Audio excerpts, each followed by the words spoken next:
Je suis Florence Mial, je suis réalisatrice de films d'animation et je suis à Annecy pour présenter le dernier court-métrage que j'ai fait, Papillon, qui est en compétition officielle à Annecy.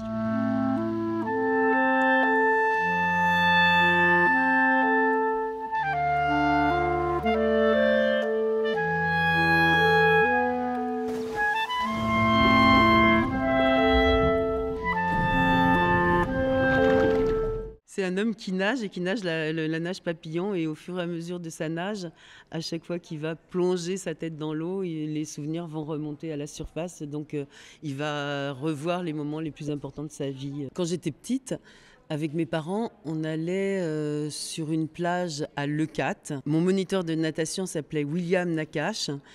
Et mon père, qui était un père relativement âgé, quand j'avais 10 ans, il devait avoir presque 55 ans, quelque chose comme ça. Il avait fait la résistance à Toulouse, et à chaque fois que j'allais prendre ma leçon de natation, il me disait: tu sais, William Nakache, c'est le frère de Alfred Nakache, et Alfred Nakache a été champion de nage papillon.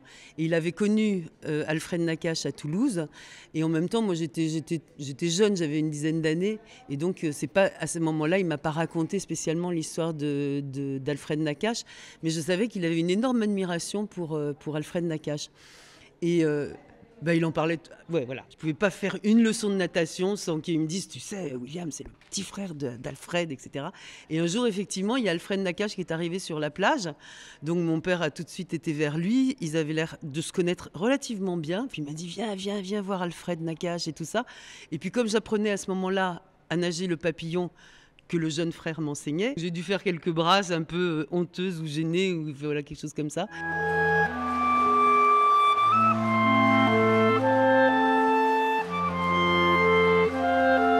J'ai eu envie de faire le film parce qu'en fait, il réunissait plein de sujets qui pour moi étaient importants. À la fois le rapport à l'eau, qui traverse pas mal de mes films. Le fait que ce soit une histoire pas familiale, mais quand même, enfin voilà, qui avait une liaison avec quelque chose que j'avais vécu. Et puis de découvrir aussi, parce que c'est à ce moment-là que j'ai découvert le fait qu'il avait été à Auschwitz, qu'il avait été, voilà, que sa femme et sa fille étaient mortes là-bas, enfin que cet homme juif avait traversé l'histoire, enfin voilà, la grande histoire. Et je voulais vraiment, c'est pour ça qu'à chaque fois je fais le geste, mais j'avais vraiment envie de raconter cette dernière nage de Nakache, en fait. Je racontais un peu cette histoire vraie, un peu comme une légende, quoi, d'un homme qui est dans la résilience en plus, qui arrive à surmonter des épreuves qui sont des épreuves insurmontables en réalité, puis que voilà, on n'en parle pas, et puis on vit, et puis même si on ne peut pas ne pas y penser, j'imagine, tout le temps. Auschwitz, c'est un passage terrible, quoi. Mais il y a un avant et il y a un après, et c'était aussi ça que j'avais envie de raconter. De rappeler aussi certaines histoires juives qui rejoignent une discrimination générale dans le sport. Entre le moment où j'ai décidé de faire le film et puis le moment où maintenant il est réalisé, il y a eu plusieurs choses qui ont été faites sur Alfred Nakache, dont un livre de Pierre Assouline. Et à nouveau, on a commencé à reparler d'Alfred Nakache, et c'est vrai que déjà sur Internet, on trouve plein de choses sur lui. Quand on parle d'Alfred Nakache à Toulouse, maintenant, on le connaît.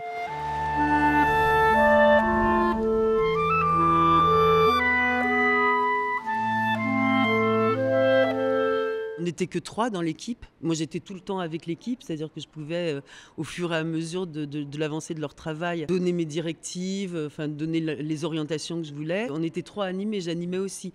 Et donc, toute cette partie d'improvisation un peu, de pas trop savoir comment on va faire passer d'une image à l'autre, ça, effectivement, c'est le court-métrage le permet, alors que le long-métrage, c'est très difficile. Pour la traversée, j'avais fait aussi les décors à l'avance, mais on ne travaillait pas sur les décors eux-mêmes, on travaillait sur des vitres qui étaient posées au-dessus des décors. La matière de la vitre et de la peinture, ça fonctionne en réalité pas très bien ensemble. C'est très difficile de peindre sur une vitre parce que la peinture accroche pas très bien. Là, la plupart des animations se faisaient directement sur la toile. On avait quand même une vitre au-dessus pour pouvoir faire des effets où quand les personnages sortaient de l'eau, ils n'avaient pas le même aspect justement que quand ils étaient peints sur la toile. Et sur la vitre, on pouvait aussi faire des effets d'eau. On a commencé à travailler sur l'animatique avec Nassim Gorgi Terrani, la monteuse qui avait déjà travaillé sur la traversée. Et elle est très attentive justement à la musique et à ce que transmet la musique par rapport aux images. Pierre Oberkampf, je le connais depuis très longtemps. On a demandé à Pierre en amont de nous fournir des musiques qu'on pouvait placer justement par rapport à ce qu'on avait envie de transmettre de la dramaturgie. Comment on rentre dans les souvenirs grâce à la musique, enfin des choses comme ça. La trame musicale, elle a été placée à ce moment-là sur une maquette musicale. Et après, une fois qu'on a fait le montage définitif, Pierre a un peu repris sa musique, on lui a redonné d'autres indications, mais des choses qu'on voulait peut-être plus gaies à certains moments, donc il a un tout petit peu repris les choses. J'avais envie que la musique et le son du film aillent vraiment ensemble dans le même souffle. Parce que c'était très important aussi d'avoir des bruits réels, du souffle du nageur, des claquements des pieds, des bras, de toute cette ambiance sonore. Et je voulais vraiment que ça marche avec la musique.